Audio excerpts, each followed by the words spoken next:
Buenas tardes. Dentro del marco de la conmemoración de los 400 años de la muerte de Cervantes y de la exposición 16 personajes que maravillan y Miguel de Cervantes, que los invitamos a visitar en la sala de exposiciones de nuestra biblioteca, les damos la bienvenida a la conferencia Modelo para desarmar un plagio, Cervantes contra el Quijote apócrifo de Avellaneda, por John Galán Casanova. Si bien no tenemos conocimiento exacto de quién se escondía bajo el seudónimo de Avellaneda, posiblemente varios autores, lo que sí se reconoce es la mala leche, como dirían los españoles, que le tenía el autor o autores a Cervantes.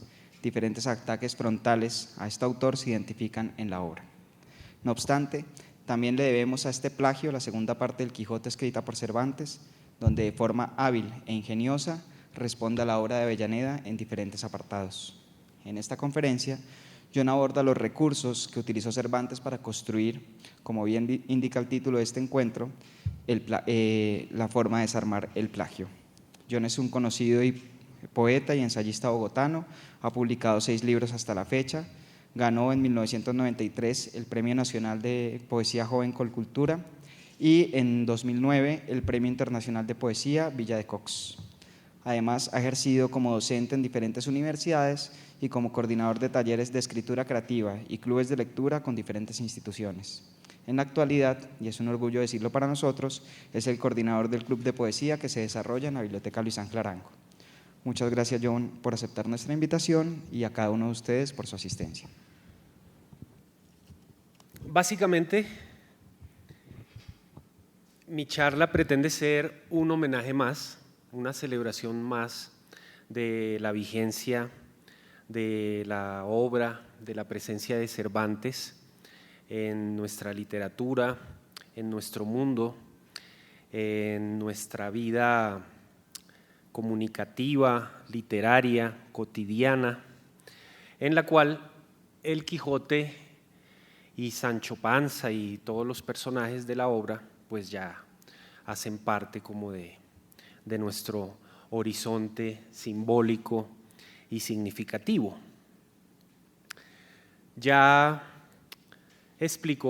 comentó Sergio, cuál es el tema de la charla, y es básicamente como referirme a cómo Cervantes, en la segunda parte del Quijote, se las ingenia para poner en evidencia las falencias o la audacia, el atrevimiento del autor de una segunda parte del Quijote que no fue escrita por Cervantes, ¿sí?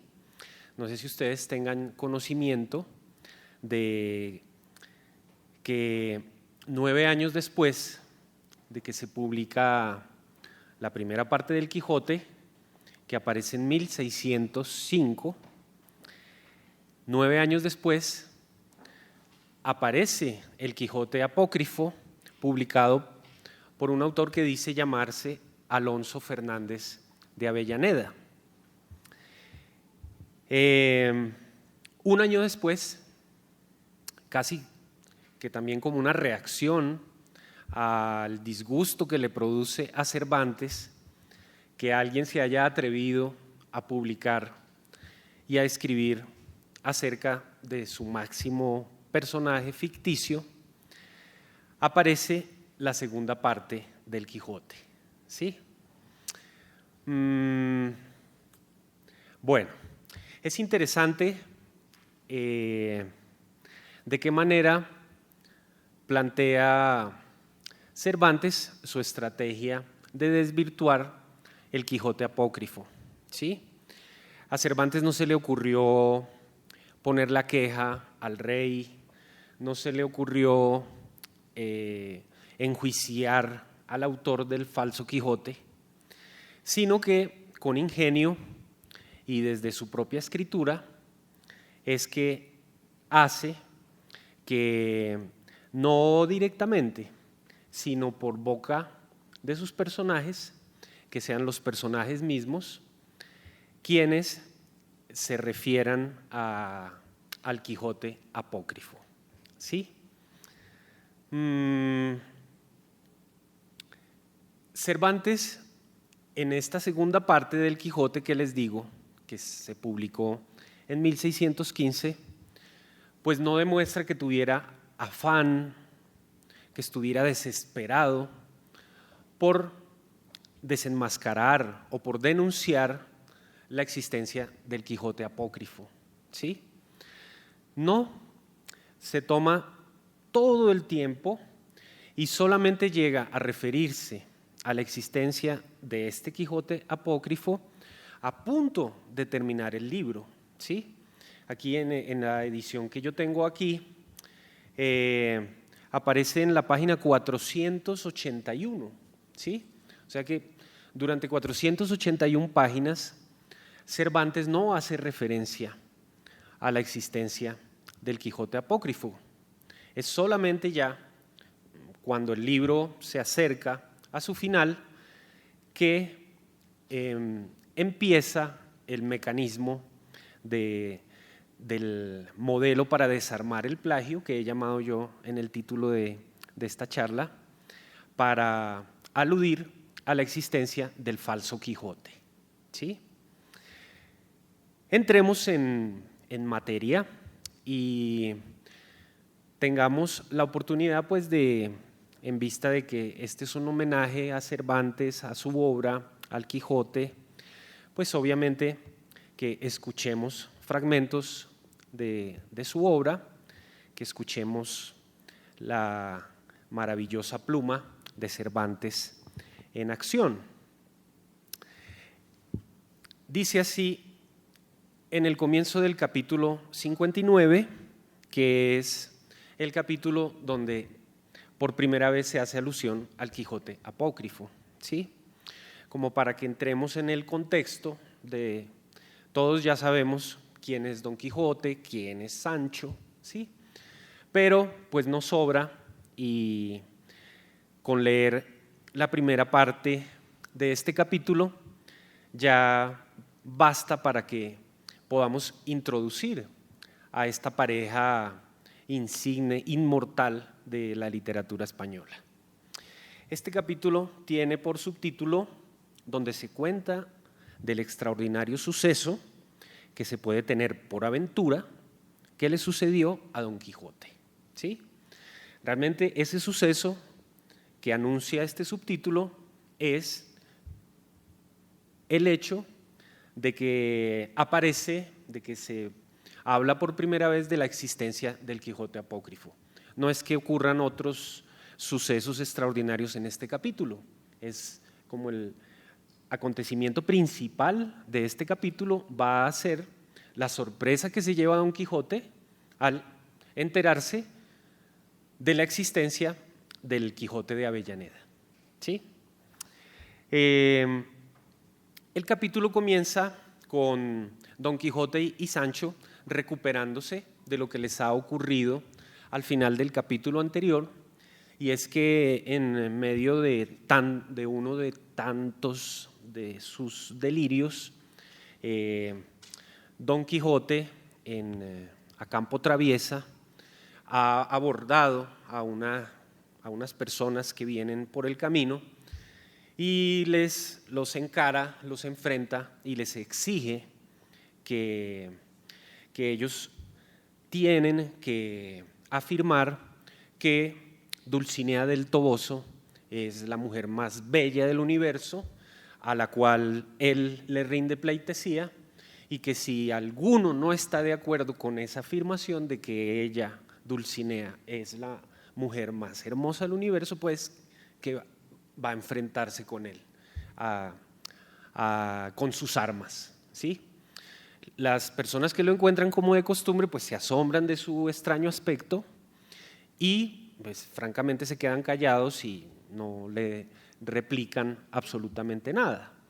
Pero en ese momento la mala suerte, la suerte quiere que los que se aproximan son unos vaqueros que vienen arreando unos toros, ¿sí? Y pues ellos lo que tienen es afán de pasar porque los toros vienen en estampida, ¿sí?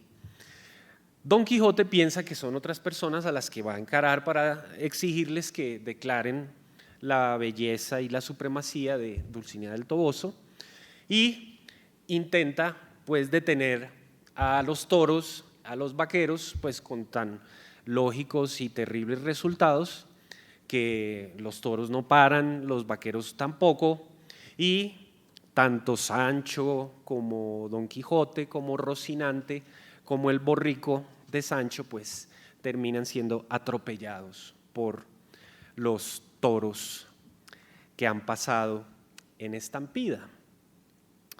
Así es que comienza entonces el capítulo 59. Escuchemos estos dos párrafos que nos dan toda la idea de lo que acaba de ocurrirles a los personajes. Dice: al polvo y al cansancio que Don Quijote y Sancho sacaron del descomedimiento de los toros, socorrió una fuente clara y limpia, que entre una fresca arboleda hallaron, en el margen de la cual, dejando libres, sin jáquima y freno, al rucio y a Rocinante, los dos asendereados, amo y mozo, se sentaron. Acudió Sancho a la repostería de sus alforjas y de ellas sacó de lo que él solía llamar condumio. Enjuagóse la boca, lavóse Don Quijote el rostro, con cuyo refrigerio cobraron aliento los espíritus desalentados. No comía Don Quijote de puro pesaroso, ni Sancho no osaba tocar a los manjares que delante tenía, de puro comedido, y esperaba a que su señor hiciese la salva. Pero viendo que, llevado de sus imaginaciones, no se acordaba de llevar el pan a la boca, no abrió la suya, y atropellando por todo género de crianza, comenzó a embaular en el estómago el pan y queso que se le ofrecía. Sancho arranca a comer, ¿sí? Don Quijote no quiere comer, bueno, él espera un momentico, pero en vista de que Don Quijote no empieza, Sancho comienza la comilona. Come, Sancho amigo, dijo Don Quijote, sustenta la vida, que más que a mí te importa, y déjame morir a mí a manos de mis pensamientos y a fuerzas de mis desgracias. Yo, Sancho, nací para vivir muriendo, y tú para morir comiendo. Y porque veas que te digo verdad en esto, considérame impreso en historias, famoso en las armas, comedido en mis acciones, respetado de príncipes, solicitado de doncellas. Al cabo, cuando esperaba palmas, triunfos y coronas, granjeadas y merecidas por mis valerosas hazañas, me he visto esta mañana pisado y acoceado y molido de los pies de animales inmundos y soeces. Esta consideración me embota los dientes, entorpece las muelas y entomece las manos, y quita de todo en todo la gana del comer. De manera que pienso dejarme morir de hambre, muerte la más cruel de las muertes. Le contesta Sancho: de esa manera, dijo Sancho sin dejar de mascar apriesa, ¿no aprobará vuesa merced aquel refrán que dicen, muera Marta y muera harta?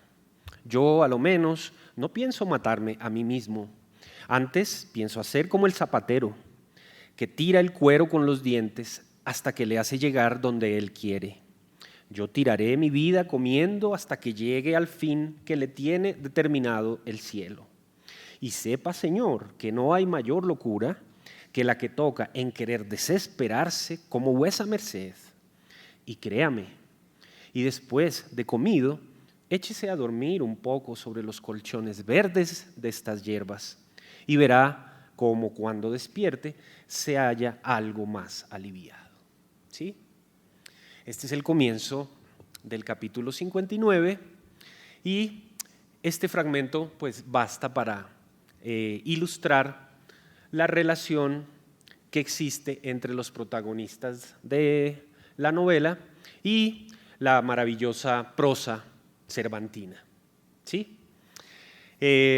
Luego de que Don Quijote accede a comer algunos mendrugos de pan, ellos duermen una siesta allí en la floresta y luego al caer la tarde entonces se acercan a una de las famosas ventas, las famosas posadas, a donde siempre llegaban los caminantes después de trasegar sus recorridos. Es cuando llega a esta venta, ¿sí?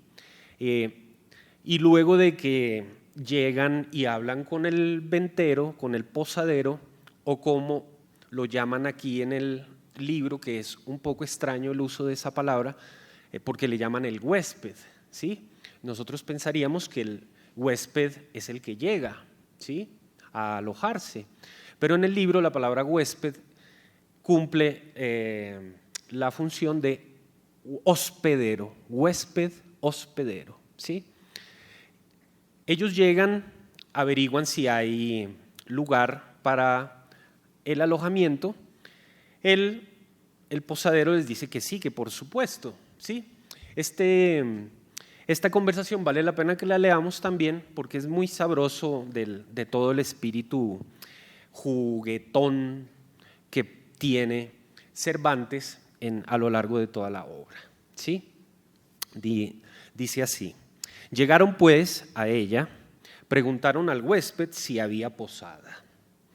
Fueles respondido que sí, con toda la comodidad y regalo que pudiera hallar en Zaragoza.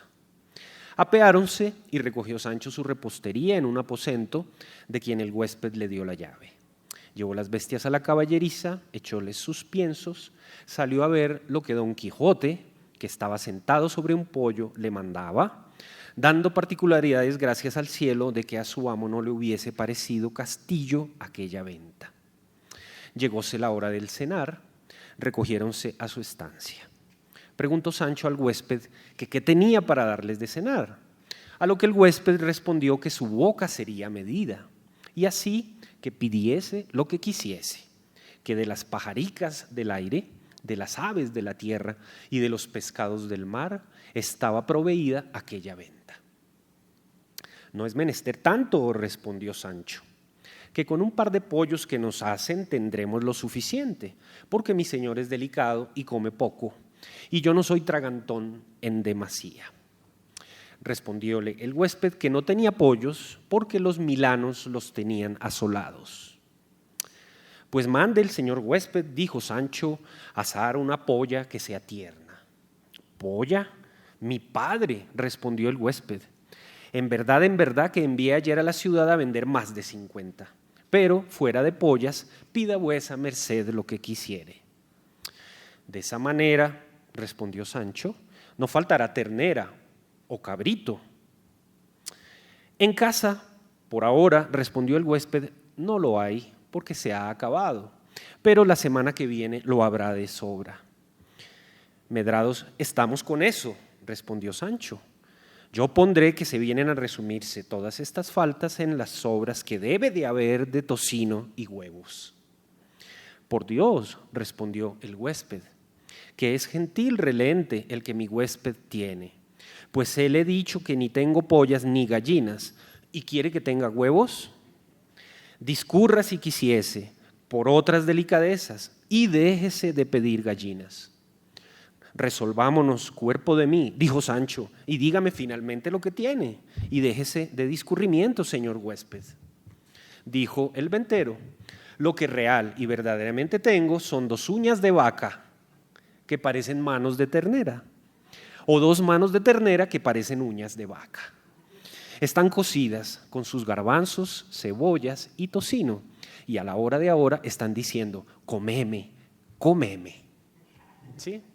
Bueno, esa es la divertida conversación que entabla Sancho con el posadero, ¿sí? Ya luego que por fin logran decidir cuál es el menú, se retiran entonces a sus aposentos porque, pues según describe el capítulo, las personas no comían, digamos, en un comedor colectivo, en este caso, sino que se recluían en sus habitaciones y allí les llevaban la olla con la comida, ¿sí? Es aquí, entonces, cuando Don Quijote se recluye en su habitación, que empieza a escuchar una conversación que están sosteniendo unas personas en la habitación de al lado, ¿sí? Aquí es que por primera vez Don Quijote tiene noticia de que se ha escrito y que está circulando una segunda parte del Quijote de la Mancha. Esta escena también está muy bien descrita, pues hay que resaltar la vigencia que tiene el arte narrativo de Cervantes, ¿sí? Porque pues siendo escrito este libro hace 500 años, es maravilloso que siga siendo un libro tan vanguardista y tan audaz en sus propuestas narrativas, ¿sí? Don Quijote de la Mancha no es un libro que vaya solamente en una línea cronológica de principio a fin, no es una línea convencional de que le va pasando a los personajes todo en orden cronológico, sino que, como ustedes bien lo sabrán, al leer el Quijote uno permanentemente se está encontrando con digresiones, con historias alternas, con personajes que empiezan a contar otras historias, y hay historias dentro de historias y dentro de historias, y luego vuelve y se retoma la línea argumental que venía. En fin, es un libro muy complejo, y la manera como Cervantes desenmascara el Quijote apócrifo, el falso Quijote, también es una muestra de sutileza, de destreza narrativa, que lo deja a uno como lector muy admirado, muy sorprendido. Leamos pues en la parte cuando Don Quijote se da cuenta de que existe una segunda parte apócrifa del Quijote. Dice así: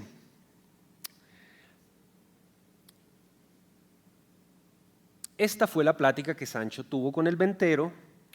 Sin querer, Sancho pasara adelante en responderle, que ya le había preguntado qué oficio o qué ejercicio era el de su amo.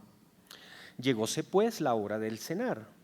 Recogióse a su estancia Don Quijote, trujo el huésped la olla, así como estaba, y sentóse a cenar muy de propósito. Sentóse a cenar muy de propósito Don Quijote. Parece ser que en otro aposento que junto al de Don Quijote estaba, que no le dividía más que un sutil tabique, oyó decir Don Quijote: por vida de vuesa merced, señor don Jerónimo, que en tanto que traen la cena leamos otro capítulo de la segunda parte de Don Quijote de la Mancha. Apenas oyó su nombre Don Quijote, cuando se puso en pie y con oído alerto escuchó lo que de él trataban, y oyó que el tal don Jerónimo referido respondió: ¿para qué quiere vuesa merced, señor don Juan, que leamos estos disparates? Si el que hubiese leído la primera parte de la historia de Don Quijote de la Mancha, ¿no es posible que pueda tener gusto en leer esta segunda? Con todo eso, dijo el don Juan, será bien leerla, pues no hay libro tan malo que no tenga alguna cosa buena. Lo que a mí en este más me desplace es que pinta a Don Quijote ya desenamorado de Dulcinea del Toboso. Oyendo lo cual, Don Quijote, lleno de ira y de despecho, alzó la voz y dijo, hablando a través del tabique: quien quiera que dijere que Don Quijote de la Mancha ha olvidado ni puede olvidar a Dulcinea del Toboso, yo le haré entender con armas iguales que va muy lejos de la verdad, porque la sin par Dulcinea del Toboso ni puede ser olvidada, ni en Don Quijote puede caber olvido. Su blasón es la firmeza y su profesión el guardarla con suavidad y sin hacerse fuerza alguna. ¿Sí? La protesta inmediata de Don Quijote, ¿cierto? Primero el asombro al oír que van a leer acerca de la segunda parte de su propia historia, ¿sí? Y luego su indignación cuando uno de los personajes dice que lo que a él no le gusta de esta segunda parte apócrifa es que en ella Don Quijote ya no está enamorado de Dulcinea, ¿sí? Ese rasgo que le da Avellaneda al Quijote de caballero desamorado, porque así lo nombran en el Quijote apócrifo, ya no es el caballero de la triste figura, sino que es el caballero desamorado. Y una de sus características principales es que es un Quijote como misógino, como le tiene una bronca a las mujeres, y ante esa característica es que Don Quijote se indigna, ¿sí? Porque él no puede concebir ni el Quijote de la primera parte ni el de la segunda parte escrita por Cervantes que sea posible que se ponga en duda su amor y devoción por Dulcinea del Toboso, ¿sí? Veamos entonces la finura, la fineza de Cervantes para empezar a poner de presente la existencia del Quijote apócrifo, ¿sí? Primero, como la habilidad con la cual inventa la escena en la cual el Quijote se entera de que existe el Quijote apócrifo, ¿sí? Y luego, como hábilmente a través de los personajes, pues nos vamos dando cuenta de cuáles son las características de ese Quijote apócrifo. Miremos algunas de las citas de la conversación que tienen a continuación, porque obviamente que cuando Don Quijote grita a través del tabique, las otras personas inmediatamente preguntan quién es el que nos responde, ¿cierto? Y Sancho les aclara, ¿quién ha de ser sino el mismo Don Quijote de la Mancha, que hará bueno cuanto ha dicho y aun cuanto dijere, que al buen pagador no le duelen prendas, ¿sí?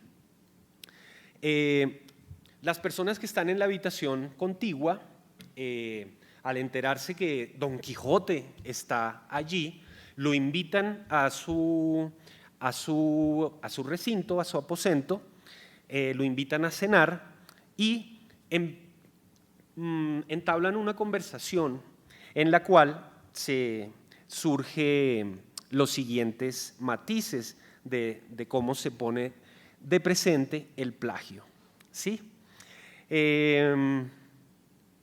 Primero, estas personas le prestan el libro a Don Quijote, ¿sí? Y se nos cuenta aquí que Don Quijote empieza en voz baja a hojearlo y a leer algunos apartes, ¿sí? Luego le preguntan qué le ha parecido y Don Quijote contesta: en esto poco que he visto, he hallado 3 cosas en este autor dignas de reprehensión. La primera es algunas palabras que he leído en el prólogo. La otra, que el lenguaje es aragonés, porque tal vez escribe sin artículos. Y la tercera, que más le confirma por ignorante, es que yerra y se desvía de la verdad en lo más principal de la historia. Porque aquí dice que la mujer de Sancho Panza, mi escudero, se llama Mari Gutiérrez y no llama tal, sino Teresa Panza.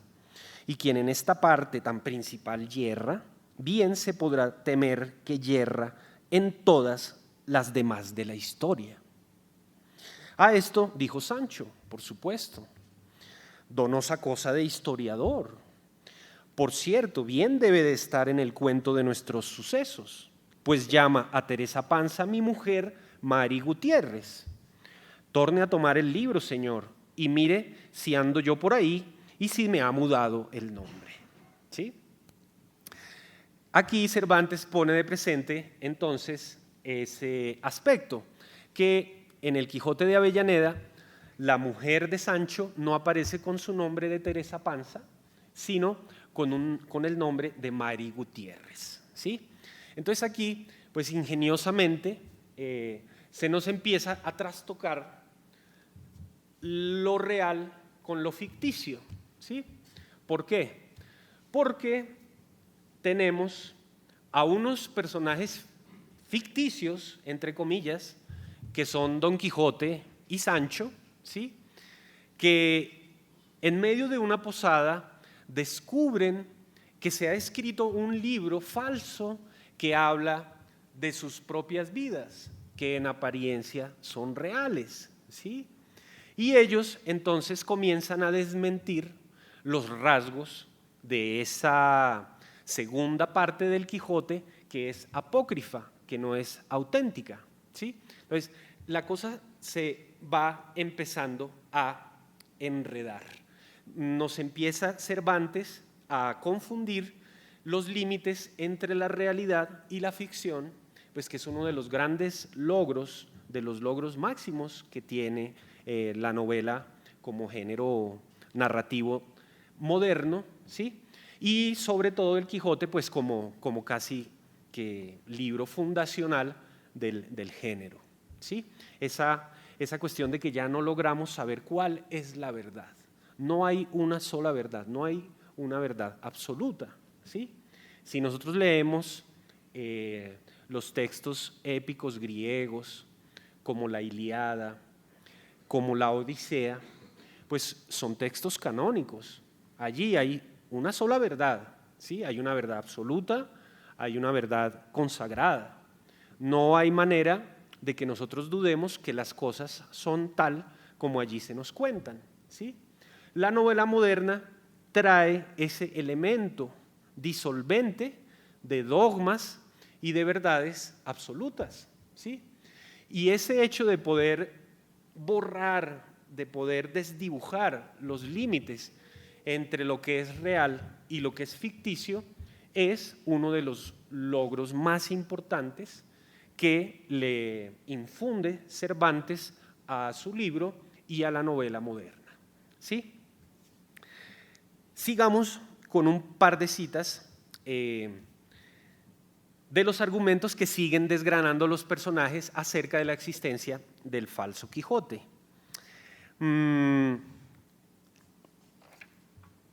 Sobre todo Sancho se siente aludido cuando se dice que, cuando uno de los personajes le dicen a Sancho que en el libro él aparece, en el Quijote apócrifo, se dice que él aparece como un personaje comelón, tosco, vulgar y morboso. A Sancho le indigna que se hable así de él de esa manera, y entonces él pasa a argumentar y a decir, ¿no? Le dice el caballero, pues a fe, dijo el caballero, que no os trata este autor moderno con la limpieza que en vuestra persona se muestra.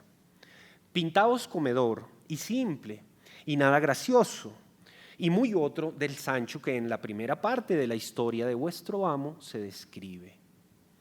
Dios se lo perdone, dijo Sancho, dejárame en mi rincón sin acordarse de mí, porque quien las sabe las tañe, y bien se está San Pedro en Roma. Y la siguiente cita es la siguiente. Dice Sancho, créanme vuestras mercedes, que el Sancho y el Don Quijote de esa historia deben de ser otros que los que andan en aquella que compuso Cide Hamete Benengeli, que somos nosotros, mi amo valiente, discreto y enamorado, y yo simple, gracioso, y no comedor ni borracho.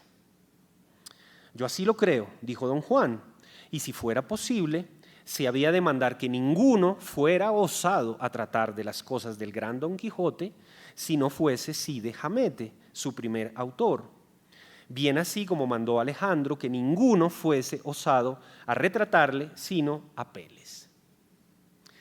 Y Don Quijote agrega, retráteme el que quisiere, pero no me maltrate, que muchas veces suele caerse la paciencia cuando la cargan de injurias. Ninguna, dijo don Juan, se le puede hacer al señor Don Quijote de quien él no se pueda vengar, si no la repara en el escudo de su paciencia, que a mi parecer es fuerte y grande. En esas y otras pláticas se pasó gran parte de la noche, y aunque don Juan quisiera que Don Quijote leyera más del libro por ver lo que discantaba, no lo pudieron acabar con él. Este es otra sutileza de Cervantes. Los acompañantes del Quijote quieren que él siga leyendo el falso Quijote y opinando a ver qué le parece lo que allí encuentra. Pero Cervantes pone a Don Quijote a decir que él no quiere leer más de ese libro, ¿sí? Y lo dice por lo siguiente.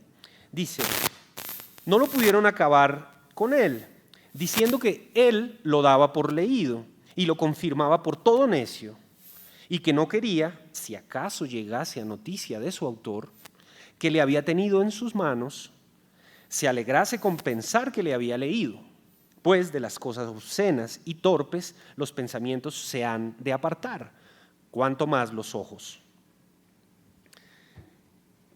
Entonces resulta que Don Quijote no quiere seguir leyendo el libro. ¿Por qué? Como nos lo dice aquí.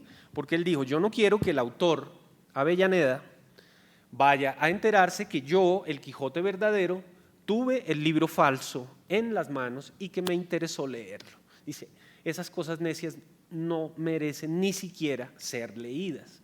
Por lo tanto, Don Quijote se rehúsa a seguir leyendo el contenido del Quijote apócrifo. ¿Sí? Así va llegando el final de este capítulo 59, que es donde por primera vez se habla de la existencia del Quijote apócrifo. Hay un último detalle que agrega Cervantes como para seguirse burlando, como para seguir desvirtuando el falso Quijote, ¿sí? Porque como ya señalé, pues si tal vez estuviéramos si esto hubiera ocurrido en esta época, pues seguramente Cervantes lo que hubiera hecho sería ponerle una demanda a Avellaneda por copyright, por derechos de autor, y si hubiera hecho un gran escándalo, la farándula y los medios hubieran dado a conocer el escándalo de que existía un falso Quijote, y seguramente Cervantes hubiera pedido no sé cuántos millones de dólares en indemnización, en compensación, pero en esa época pues eran simplemente controversias que se planteaban de libro en libro, de ingenio en ingenio, de autor en autor. Recuerden ustedes que en esa época del Siglo de Oro, pues son conocidas las peleas, las disputas literarias que hubo entre Lope de Vega contra Quevedo, entre Quevedo contra Góngora y así por el estilo, que en sonetos, en poemas, ellos mismos se dedicaban a disputar entre sí. El último detalle con que cierra este capítulo es el siguiente. El Quijote falso se caracteriza por una parte muy importante del argumento, es que al comienzo del libro, a Don Quijote, un personaje que se llama Álvaro Tarfe, lo convence de ir a unos juegos, a unas justas que van a tener lugar en Zaragoza. Entonces ocurre lo siguiente. Ya para terminar el capítulo, los contertulios le preguntan al Quijote, le preguntan para dónde van con Sancho, a dónde se dirigen. Preguntáronle que a dónde llevaba determinado su viaje. Respondió que a Zaragoza, a hallarse en las justas del Arnés, que en aquella ciudad suelen hacerse todos los años. Díjole don Juan que aquella nueva historia contaba como Don Quijote, sea quien se quisiere, se había hallado en ella, en una sortija, falta de invención, pobre de letras, pobrísima de libreas, aunque rica de simplicidades. Cuando el contertulio le dice a Don Quijote que en el falso Quijote se cuenta que Don Quijote estuvo en unas justas en Zaragoza, entonces Don Quijote resuelve lo siguiente.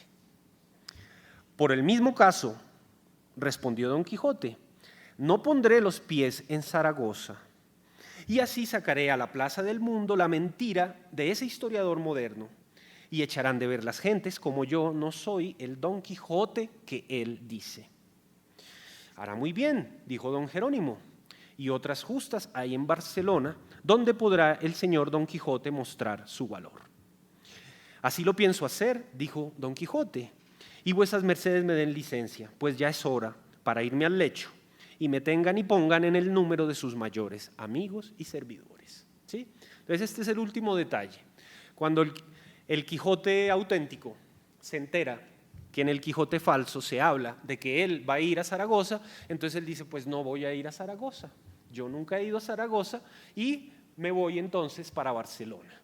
Y efectivamente en el capítulo siguiente se nos cuenta que de lo que sucedió a Don Quijote yendo a Barcelona. O sea, tanto en el primer Quijote de Cervantes como en el segundo Quijote de Cervantes, Don Quijote nunca pisa la tierra de Zaragoza, ¿sí? Como para poner más de presente la falsedad de el Quijote de Avellaneda, ¿sí? Bueno, es interesante entonces, como les decía, de qué manera los límites entre la realidad y la ficción se nos empiezan a confundir, ¿sí? Que haya surgido una réplica que Avellaneda, o quien decía llamarse Fernández de Avellaneda, se hubiera animado a escribir una segunda parte del Quijote, fíjense que no fue un acto del todo gratuito. De alguna manera Cervantes mismo lo provocó. No sé si ustedes tengan presente, pero al finalizar la primera parte hay una cita del Orlando Furioso de Ariosto, un verso con el cual Cervantes cierra la primera parte del Quijote, ¿sí? Ese verso del Orlando Furioso dice así. Bueno, yo no sé hablar italiano, pero pues debe seguramente pronunciarse de esta manera, con alguna semejanza. El verso de Ariosto dice: forse altri cantera con miglior plettro. Eso significa en español: quizá otro cantará con mejor plectro.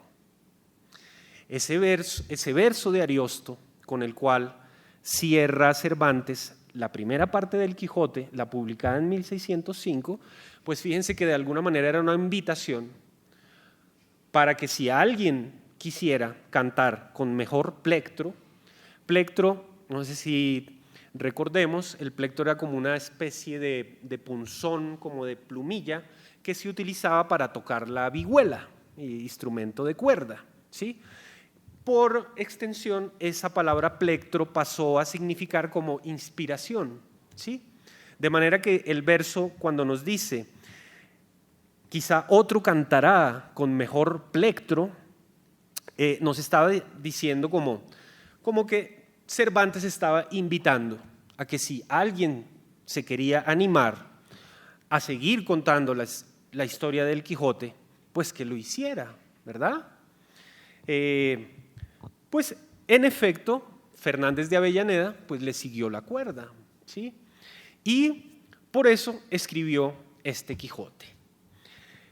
Sobre este Quijote hay, digamos, un estigma, hay una carga negativa, pues porque todo el mundo habla de que es el falso Quijote, de que es el Quijote apócrifo, de que no es el Quijote que escribió Cervantes, ¿verdad? Pero creo que valdría la pena darle la oportunidad al autor, habría que darle oportunidad al libro que él escribió por incitación misma de Cervantes, ¿cierto? Y darle una leída, es interesante, ¿sí? Para uno mismo sacar sus conclusiones. Cuando uno lee el Quijote apócrifo de Avellaneda, pues por una parte es admirable que realmente logra como asumir la voz de narrativa de Cervantes para seguir contando la vida de Don Quijote y de Sancho y sus aventuras, ¿sí? Y cómo de alguna manera también logra darle voz a los personajes, ¿sí? El Quijote de Avellaneda que nos habla en el Quijote apócrifo, en muchos pasajes yo creo que para uno sería difícil diferenciar entre si uno le leyeran un pasaje de Cervantes y un pasaje del de Avellaneda, hay pasajes donde creo que sería difícil encontrar la diferencia, porque realmente Avellaneda, pues como que se apropia, logra encarnar las voces de los personajes, ¿sí? Hay otros detalles donde realmente uno siente que no tiene la habilidad que tiene Cervantes, sobre todo para darle complejidad a sus personajes, ¿sí? El Sancho de Avellaneda es un Sancho más tosco, ¿sí? Es un Sancho mal hablado, muy grosero, muy rústico, muy tosco. Y nosotros sabemos que efectivamente Sancho es así, ¿sí? Pero lo maravilloso de Cervantes es que este personaje, que es el criado, que es el escudero de Don Quijote y que es un personaje simple, analfabeta, ignorante, entre comillas, en muchos pasajes de ambas partes del Quijote, pues todo el tiempo Sancho nos está sorprendiendo con su agudeza, con la sabiduría que hay en todo el refranero que él maneja de izquierda a derecha, al derecho y al revés. Cervantes permanentemente logra hacernos sorprender y decir, hombre, parece que este Sancho no es tan simplón como parece, ni Don Quijote es tan loco como parece, ¿sí? De hecho, pues son los mismos personajes, como leímos en el capítulo 59, donde ellos mismos comentan que hay pasajes donde ellos se admiran y se admiran porque por momentos Don Quijote, que está loco de remate, dice unas cosas tan ciertas y tan lúcidas que ellos ya no saben muy bien a qué atenerse, qué pensar. Esa complejidad, esos matices, incluso contradictorios, que logra darle Cervantes a sus personajes, no aparece de una manera tan feliz, tan afortunada en el Quijote de Avellaneda. Como les digo, Sancho aparece un poco más bruto de lo que es y Don Quijote aparece como más etéreo y más desconectado de lo que realmente es. Se lo nota como abstracto, como demasiado loco, ¿sí? Esos serían un poco como los reparos que uno podría hacerle al Quijote de Avellaneda. Pero por lo demás, como les digo, yo creo que si ustedes nunca lo han leído, pues por curiosidad sería interesante darle una oportunidad al Quijote de Avellaneda y leer algunos de sus pasajes para ver qué fue lo que él se atrevió a hacer. Claro, para nuestra época, este tipo de discusiones, como les digo, ya se dan en otro plano, ¿no? Hoy en día este tipo de controversias es para los estrados judiciales, ¿verdad? Y hoy en día la palabra plagio tiene una connotación muy negativa, muy fuerte, ¿sí? Si algún autor se llega a decir que está plagiando a otro, ¿sí? Es la carga negativa, el estigma que pesa sobre eso es muy grande, ¿sí? Sin embargo, ese es un tema que también vale la pena replantear. A nosotros en el Club de Poesía, que nos reunimos los miércoles, el primer y tercer miércoles de cada mes aquí en la Biblioteca Luis Ángel Arango, nos ocurrió un caso interesante que quiero compartir con ustedes a propósito de esta cuestión. Estábamos leyendo este libro que se llama Barrio Blues, de un poeta que se llama J.J. Junieles, poeta costeño. Al empezar a mirar, al empezar a estudiar, a comentar con detenimiento los poemas de este libro, aparece un texto que se llama Tigre Persa.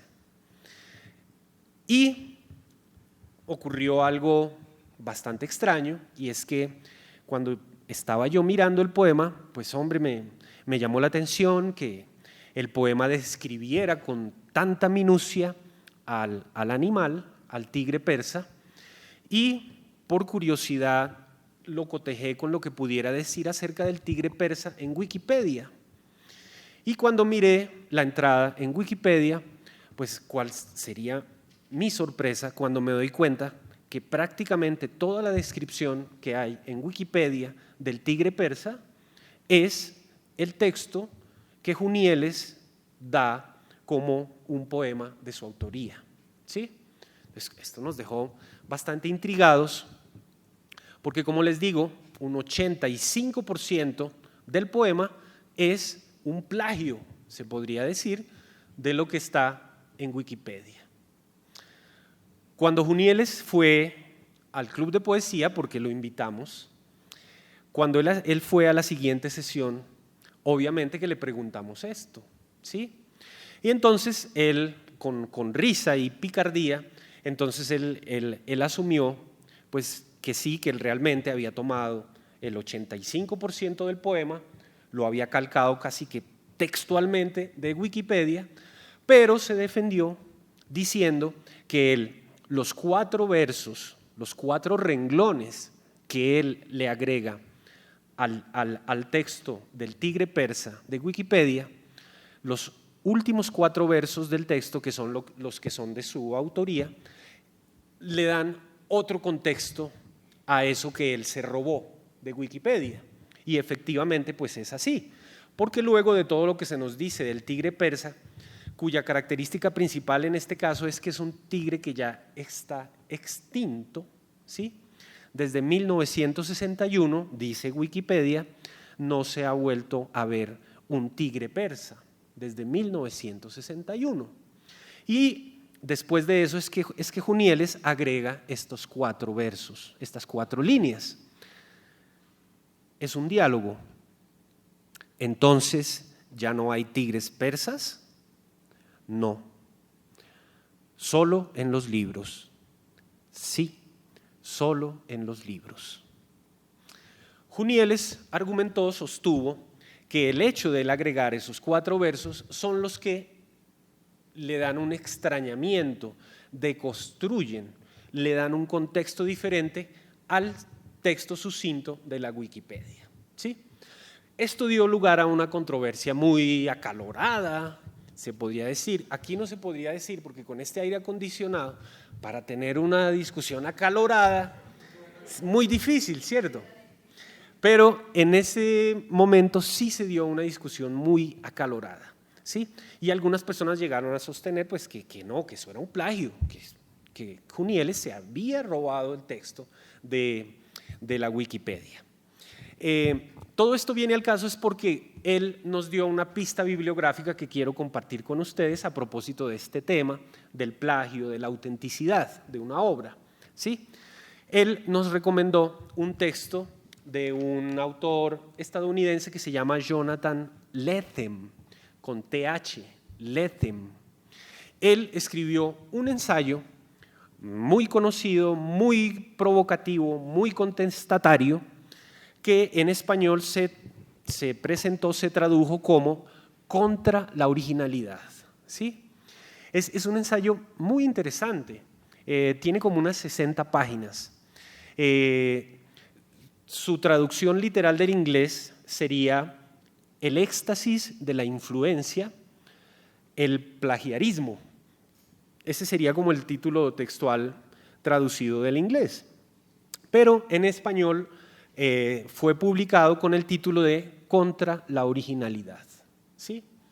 Lo interesante que el planteamiento que desarrolla de manera tan interesante y provocadora Jonathan Lethem en ese ensayo es que realmente hablar de originalidad en términos absolutos es imposible.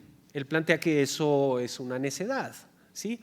Que los artistas, que el arte mismo, no solamente la literatura, sino los distintos lenguajes artísticos, siempre se han estado reciclando, retroalimentando, siempre se han estado reactualizando argumentos, personajes, características a lo largo de la historia. Y él empieza a dar unos ejemplos que son muy interesantes. Da, por ejemplo, el ensayo comienza dando unos ejemplos de las canciones de Dylan Thomas, ¿sí? Y él empieza a demostrar que Dylan Thomas era como una aspiradora. Él leía un artículo y si ahí el título le parecía interesante, se lo agarraba para una canción. Si leía un poema norteamericano tradicional y allí encontraba un verso que le pudiera servir para una canción, lo tomaba para una canción. No tenía ningún reparo, no tenía ningún escrúpulo en eso. Pero también da unos ejemplos pues más clásicos, digamos, más canónicos. Entonces, él, tal vez ustedes lo sepan, pero bueno, lo interesante es que da tal cantidad de ejemplos en este ensayo que realmente demuestra que el arte es una construcción colectiva, en últimas, que es una construcción solidaria y que todos los artistas están como en una línea de sucesión alimentándose de los artistas del pasado y nutriendo a las obras de los artistas que vendrán. El ejemplo que da él, pues más conocido, es el de Romeo y Julieta. El argumento de Romeo y Julieta realmente es un argumento que Shakespeare retoma de Ovidio. En las Metamorfosis de Ovidio hay una historia que es la historia de Píramo y Tisbe. Y el argumento del amor de Píramo y Tisbe es tal cual el argumento de Romeo y Julieta. Da otro ejemplo, Lethem, en su ensayo. La descripción de Cleopatra que hace Shakespeare es calcada palabra por palabra de la descripción que hace Plutarco de Cleopatra en la vida de Marco Antonio. ¿Sí? Con esos y otros ejemplos, entonces Lethem argumenta su punto principal, que se podría resumir en esta cita. Al acumularse ejemplos, se vuelve evidente que la apropiación, la imitación, la cita, la alusión y la colaboración sublimada forman una especie de sine qua non, ¿sí? Sine qua non es como, es una condición sin la cual, es como lo que esto en latín significa, forman una especie de condición sin la cual el acto creativo no podría ser. Y atraviesa todas las formas y géneros en el ámbito de la producción cultural. Hallar la voz personal no es solo vaciarse y purificarse de las palabras de otros, sino adoptar y acoger filiaciones, comunidades y discursos. La invención, debemos aceptarlo humildemente, no consiste en crear algo de la nada, sino a partir del caos. ¿Sí? Bueno, muy bien. Creo que con esto pues he hablado extensamente del tema que quería poner de presente. Podría mostrarles las otras alusiones en las cuales Cervantes sigue fustigando el Quijote apócrifo, pero creo que el tiempo pues ya nos va mordiendo y quisiera darles la oportunidad a ustedes si quieren hacer alguna pregunta, si quieren conversar. Yo creo que de todas maneras voy a tener oportunidad de ilustrar las dos últimas referencias las dos últimas puntadas que sobre este tema hace Cervantes ya al final, en la última página del Quijote, cuando Don Quijote se supone que ya no es Don Quijote, sino que es Alonso Quijano, y que se supone que ya se supone que regresó a la cordura, porque se supone que él al final de su vida ya como que descree y desdice de toda la locura que lo llevó a recorrer los campos como el caballero de la triste figura, ¿sí? Pero aún así, cuando se supone que Alonso Quijano ya recobró la razón, Cervantes se las arregla para que en el testamento, ¿sí? Y en el último párrafo de la segunda parte del Quijote, 2 pullas se reserva Cervantes aún para fustigar al Quijote apócrifo de Avellaneda. Las leeré, pero como les digo, pues les doy la palabra a ustedes para los comentarios o preguntas que tengan acerca de este tema. Romeo y Julieta. ¿De dónde fue tomado el argumento? Sí, son dos personajes, Píramo y Tisbe. ¿Pero quién es el autor? Ovidio. En un libro que se llama La Metamorfosis. Allí va a encontrar la historia de Píramo y Tisbe. Listo. La pregunta es, de todas maneras, Cervantes también se inspira en los clásicos, ¿no? En los griegos, y tiene algo, y los caballeros andantes, las historias de Amadís, ¿no? Entonces también tiene influencias. Pero claro que sí, claro. Claro, Cervantes sería el último personaje, el último autor que podría defender a ultranza lo de la originalidad, ¿sí? Porque precisamente lo que él hace es reactualizar, parodiar y convertir en otra cosa la que era la literatura más popular de esos siglos, que eran las novelas de caballería. Lo que pasa es que él, a partir de eso, pues hace una cosa magnífica, monumental, que es inventar pues a personajes tan maravillosos como Don Quijote y Sancho. Pero pues obviamente, claro que sí, Cervantes se alimentaba de la tradición precedente. Y esa versión apócrifa también surge porque el Quijote tuvo éxito desde el principio. Claro que sí, el Quijote tuvo un gran éxito. Fíjense que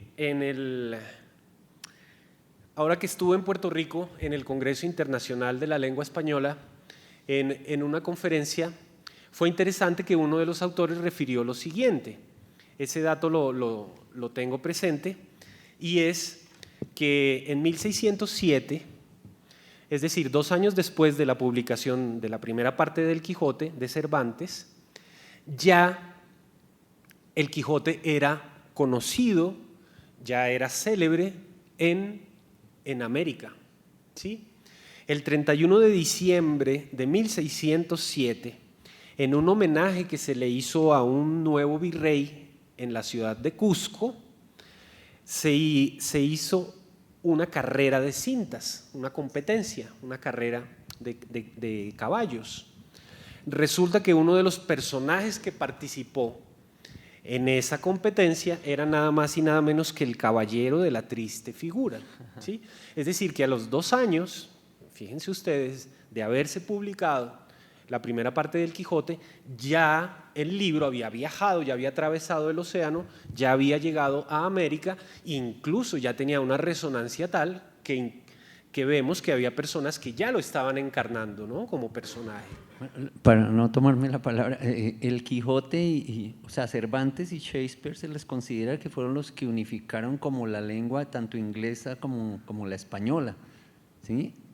Y que además incluyeron nuevas palabras, digamos así, o nuevas denominaciones, de todas maneras, ¿no? Sí, sí. Pues realmente la importancia de Cervantes y de Shakespeare es que logran consolidar una literatura nacional, ¿sí? Una literatura nacional, en el caso de España, española, ¿sí? Y a la vez darle como llevar a un nivel de realización artística de tal dimensión a la lengua española como no la había tenido antes, ¿sí? Y que fue más o menos lo que Shakespeare hacía simultáneamente con el inglés, sí. Pues por eso es que son, digamos, las dos figuras cimeras de las dos respectivas literaturas. Muchas gracias. Tengo 3 inquietudes. Una se refiere al hecho de que Cervantes, ¿cómo es que se dice?, configura esa nueva, la novela moderna, pero él mismo dice, o sea, no creo que él mismo se haya considerado como un revolucionario en cuanto a la narrativa, porque él critica el Quijote apócrifo en el sentido de que le dice esas narraciones modernas, en el sentido de que él en realidad siempre estaba buscando como lo clásico, como retomar lo clásico. Y otra inquietud que me queda es con relación es decir, en su conferencia usted trata trata como de justificar un poco el sentido del plagio, en el sentido de que pocas cosas son originales, pero yo creo que el mismo Cervantes le da, ¿cómo es?, controvierte esa tesis, en el sentido de que él toma ¿cómo es que se dice?, un plagio, y a través de una originalidad pues muy propia lo desvirtúa, o sea, basado a partir de la nada, a partir de un plagio, él toma una narrativa, él se inventa una narración. Entonces eso es una muestra clara pues de la originalidad. Lo que le quiero decir es que la originalidad sí existe, o sea pues de que no hay, eso de que un artista original siempre está tomando cosas de otros autores del pasado, pues eso es un poquito relativo. Y la otra cuestión es con relación a, yo me leí, creo que fueron 3 veces que me leí el Quijote, y nunca he escuchado a nadie que mencione cierto, no sé si estoy equivocado, pero yo encontré cierto error en cuanto al nombre de la esposa de Sancho Panza, porque yo leí en una parte al principio que la llaman Juana, y en esa parte que usted acabó de leer, donde le dicen que verdaderamente se llama es Teresa, aparte pues del otro nombre que le da el apócrifo, ¿cómo es el apócrifo? Que es Gutiérrez, ¿cómo es? Mari Gutiérrez. Ok, vale, muy bien. Mire, yo creo que con respecto a los 2 nombres que hay de la mujer de Sancho, ahí al parecer hay una inconsistencia, porque en la primera parte se habla de la mujer de Sancho como Juana, y en esta segunda parte se habla de ella como Teresa, ¿sí? Parece ser que el mismo Quijote, pues, el mismo Cervantes tiene como al parecer un lapsus allí en los nombres como usted bien lo señala, ¿sí? Con respecto a la cuestión de lo de la modernidad y la conciencia que pudo haber tenido Cervantes sobre eso. Bueno, yo creo que uno de los logros importantes de Cervantes que le otorga a la narrativa es justamente como que, a pesar de que lo que él diga en el libro, nosotros ya como lectores modernos tenemos que empezar como a dudar un poco o a cuestionar la actitud, ¿sí?, con la cual en algunos momentos está hablando Don Quijote, ¿sí? Porque realmente ahí no podríamos decir que es Cervantes el que habla de la novela moderna, no, el que habla ahí es Don Quijote, que es uno de sus personajes, ¿sí? Entonces, mal haría Don Quijote, ¿sí?, en hablar como autor o en hablar en términos literarios, ¿sí?, cuando todo el tiempo precisamente la habilidad de Cervantes es convencernos de que Don Quijote es real, ¿sí? Don Quijote es real. Don Quijote en ningún momento podría ponerse a hablar de él como un personaje ficticio, ¿no? Porque Don Quijote mismo, al hablar, ya crea un estatuto de realidad, ¿sí? Eso con respecto a la primera observación que usted hizo. También, o sea, yo creo que Cervantes es un autor moderno por esa misma característica de que él logra tener un distanciamiento con respecto a el argumento de sus obras, ¿sí? Es ese hecho de empezar a jugar con la autenticidad o no de quien está narrando ya es un rasgo moderno, ¿sí? Como les digo, en la épica griega, Homero nunca se cuestiona quién escribe la obra, quién es el autor de un argumento, no, eso ya viene consagrado por la tradición, es algo canónico, es un dogma que en ningún momento se controvierte, ¿sí? Pero Cervantes, él es un maestro en empezar a diluir las fronteras entre la realidad y la ficción. Recordemos que desde el principio del libro él afirma que el autor de la narración del Quijote no es Cervantes, ni siquiera es un autor español, sino que, como ustedes recordarán, en el Quijote se afirma que quien cuenta la historia del Quijote es un historiador árabe, musulmán, que se llama Cide Hamete Benengeli, ¿sí?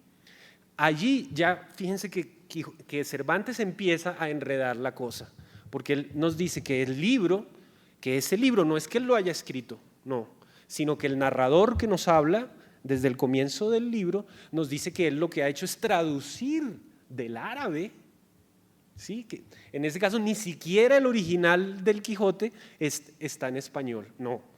Según como empieza a enredarnos la pita Cervantes, el original del Quijote es un texto árabe y lo que nosotros leemos es una traducción, ¿verdad? Desde ahí, desde el comienzo, Cervantes de una manera, con una habilidad que creo pocas veces equiparada, logra confundir el ámbito de la ficción con el ámbito de lo real, ¿sí? Al final, de hecho, hay una parte muy interesante que tal vez no he hablado, donde uno ya termina totalmente confundido. Ahí sí ya uno queda loco en el laberinto, porque más adelante resulta ser que después de esto que yo les leí en el capítulo 59, resulta que más adelante Don Quijote y Sancho se encuentran con Álvaro Tarfe, el personaje, uno de los personajes del Quijote de Avellaneda, ¿sí? Entonces, los personajes auténticos, que se supone que son reales, se encuentran en la segunda parte auténtica a un personaje que se supone que es falso. Porque todo el tiempo nos ha estado diciendo don Cervantes, por boca de Don Quijote y por boca de Sancho y por boca de los personajes, que este libro es falso, ¿sí? Entonces ahí ya uno queda loco, porque si este libro es falso, ¿cómo es posible que Don Quijote se encuentre con Álvaro Tarfe, que es un personaje de un libro falso? Pues eso efectivamente ocurre, ¿sí?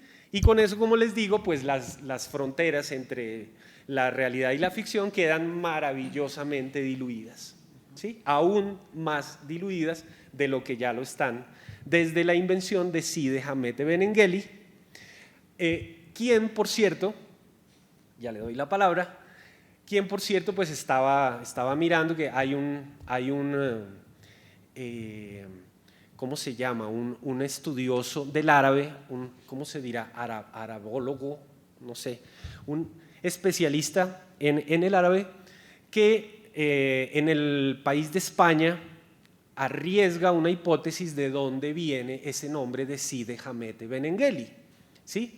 Porque según la pesquisa que él hace, el Cide, bueno, es fácil porque el Cide significa como señor, ¿sí? La misma raíz del Cid, campeador, ¿sí? Es como el señor campeador. Entonces el Cide sería señor del árabe. El Hamete, y ahí viene lo interesante del hallazgo que hace este estudioso, es que el Hamete resulta tener una equivalencia con Miguel, con Micail, con Micas. Y Micas en hebreo, Mica en el hebreo significa Mica, él, que significa quién es como Dios, que significaría como alabado sea Dios.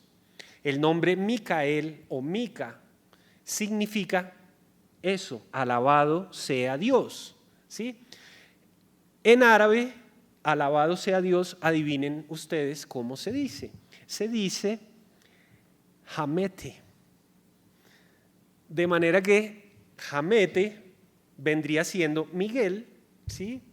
Y el Benengeli, según la pesquisa que vuelvo y les digo que hace este estudioso y que se publicó en el país de España en la revista Babelia, entonces resulta ser Benengeli de la raíz Ben, que significa hijo, y Benengeli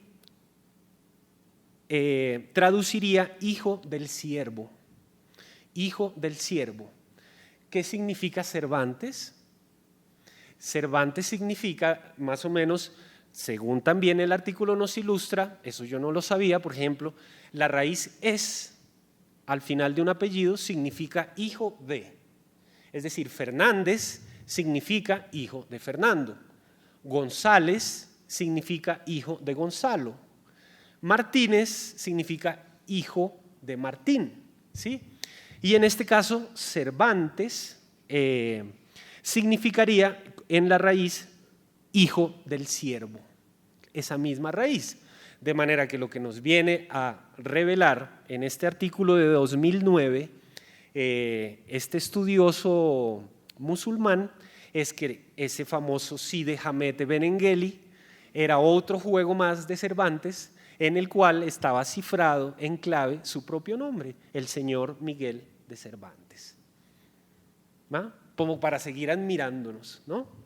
Entonces cierro con las citas que les prometí, porque ni siquiera en la última página del libro Cervantes deja de lado esta cuestión, pero lo hace, fíjense ustedes que él lo hace con ingenio, lo hace con mucha altura, ¿sí me entienden? Yo la verdad no he encontrado, en la lectura que hice, no es tan patente lo que se dice que Avellaneda debería ser un enemigo de Cervantes, ¿sí? Realmente Avellaneda lo que hizo fue escribir su versión de lo que podría ser una segunda parte del Quijote, ¿sí? Y Cervantes le sigue la cuerda también en son, contestándole en son de ingenio a ingenio, ¿sí? Dice así en la última parte, en el testamento.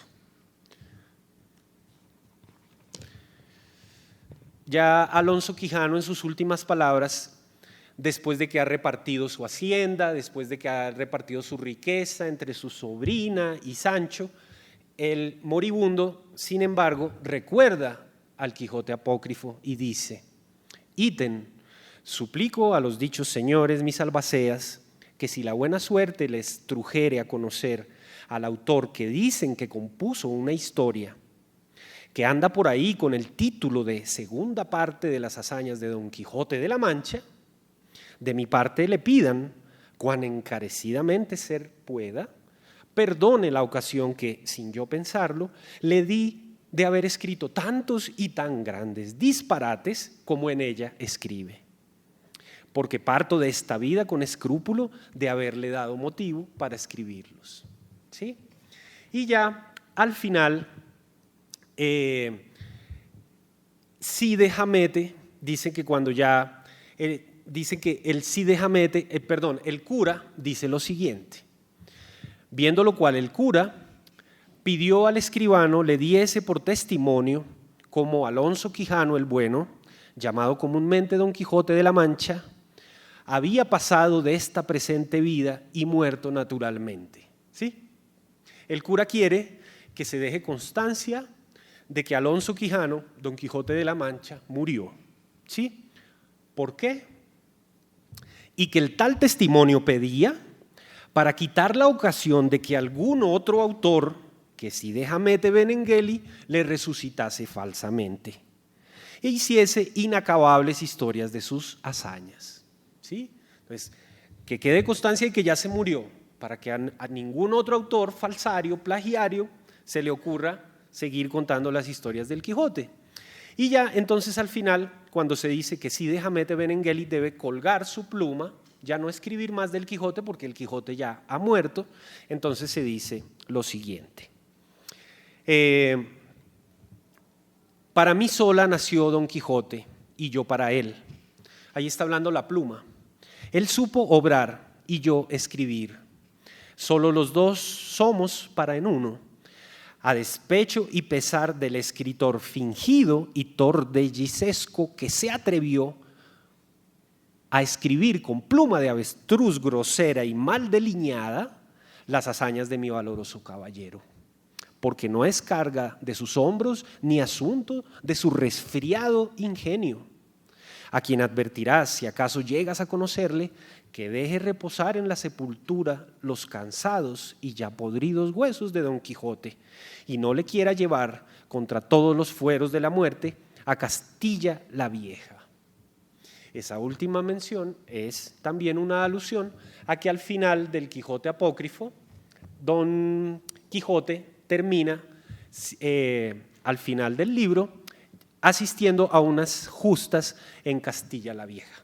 Entonces, de esa manera, aún en la última página del Quijote, Fíjense ustedes que Cervantes se las arregló para seguir mandándole pullas al Quijote apócrifo de Avellaneda, ¿sí? Y mandándole pullas a su autor, a quien se indica de que tiene un resfriado ingenio, ¿sí? Bueno, yo espero que nosotros no vayamos a quedar resfriados después de haber estado aquí en esta nevera. Nos ha reconfortado y nos ha dado calor la maravillosa obra de Cervantes. Les agradezco mucho la atención, la paciencia.